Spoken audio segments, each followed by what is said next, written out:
Robert Mueller's star witness, Rick Gates, took the stand in the fraud case against ex-Trump campaign manager Paul Manafort.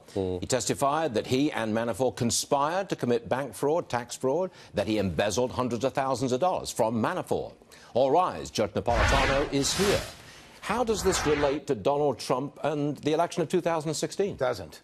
Not at all? It doesn't. The only mention of the word Trump came in a reference to Trump Tower, his name on the building on Fifth Avenue in New York, but there's no testimony. In fact, the judge has prohibited any testimony about Donald Trump the person or Donald Trump the president because the government has told the judge, out of the presence of the jury, this case has nothing to do with the election. But this judge and two other federal judges, so three of them, have all come to the same conclusion, that Mueller has the legal ability and the ethical duty to follow whatever evidence he finds, whether it pertains to Trump or not.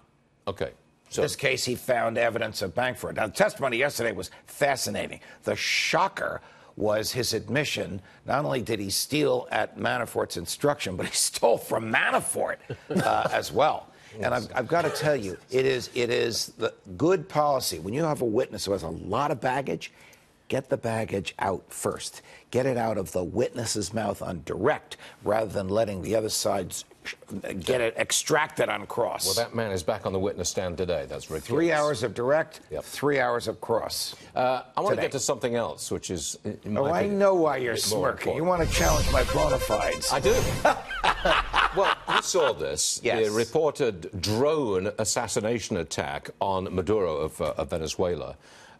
You know the story here. I do. I mean, anybody, this throws open drones to be used as a terror weapon anywhere against anybody. Yes, while you are walking down the street or while you're in the bedroom of your home. Right, or any public figure. Correct. So now you're a libertarian kind of guy. Do you want regulation of drones? I do, just like I want regulation that prevents somebody from punching me in the nose or stabbing me with a knife or shooting me with a gun.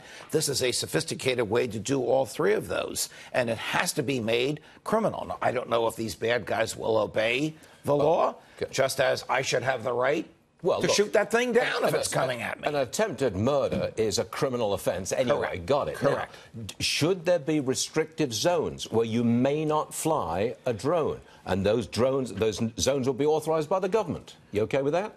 Well, it might also be authorized by my ownership of private property. So one of the restrictions would be over my backyard or over your front yard, your 10 or 15,000 acres in upstate New York. Yes, but stop it. But supposing the government were to say you must have a drone with a GPS device in it that stops that drone from flying over your land or my land or New York City or a nuke plant. That would be an effective way to protect your property. But would you approve? Yes. You would approve. You would approve of the government telling a drone maker, don't let it fly over here. Yes, just like I would approve of some way to prevent a knife from stabbing me. And what way would that be? I don't know what that way is. What did I just say? It would be.